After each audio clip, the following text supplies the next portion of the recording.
Hi, my name is Cole Kesey, the developer Hazinger, and for 5 years I have been developing a 2D puzzle platformer mobile game. This is my story.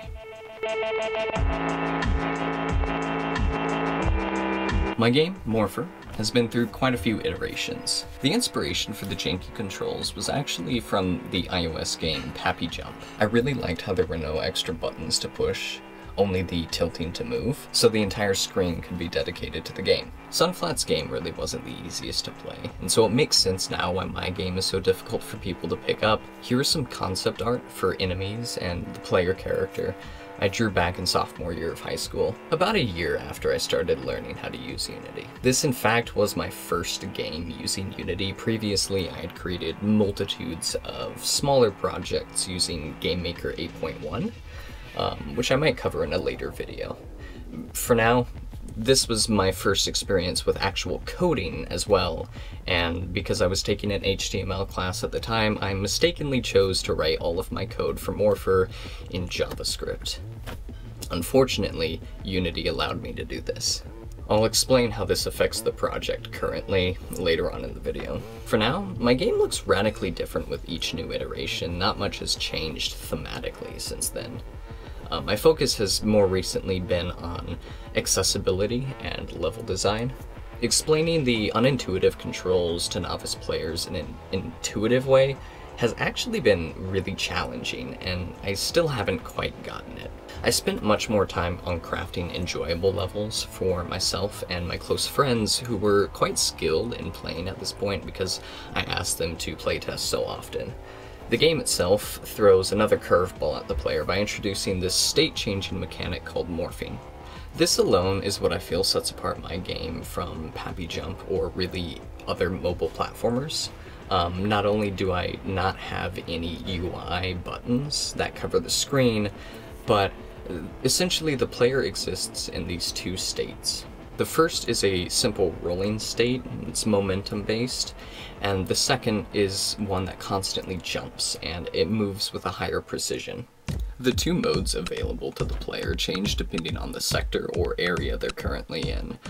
Later I introduce a jet mechanic and gliders, boats and grapplers, but for now I want to really nail down the two rolling and jumping modes in the first sector.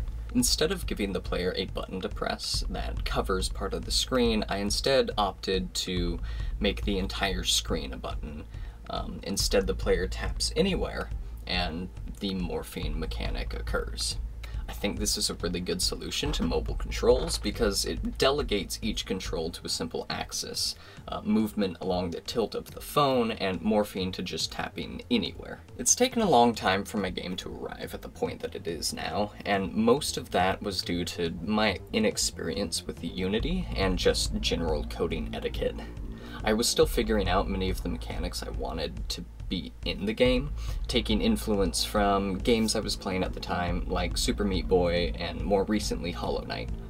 One mechanic in particular was a checkpoint system, and I really liked how Super Meat Boy encouraged the idea of one more attempt with instant respawns.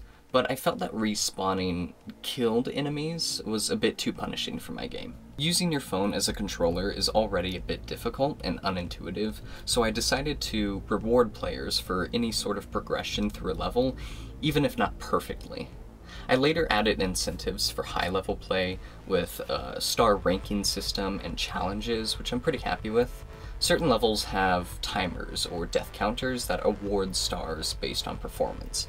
These stars really aren't necessary for progression, and this is actually, it turned into a really neat mechanic that I'll go into more in depth in a later video.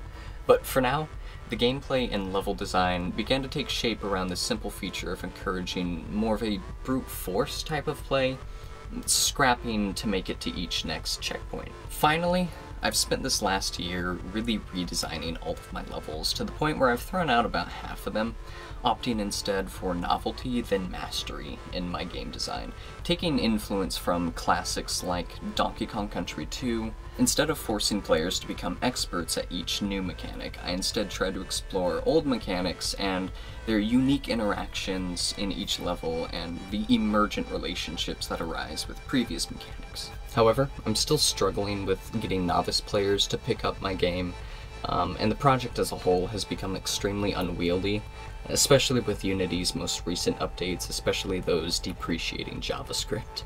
So, with 2 sectors and a total of 12 levels, I am breathing new life into this project and see if I can't resurrect its vision.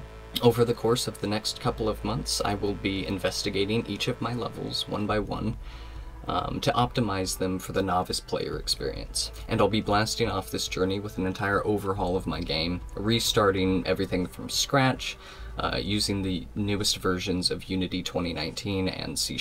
If you would like to support this project and see this game all the way to the mobile market, please consider leaving a like and subscribing. Each week we'll present a new level and the entire process behind the game design theory, development, and eventually playtesting.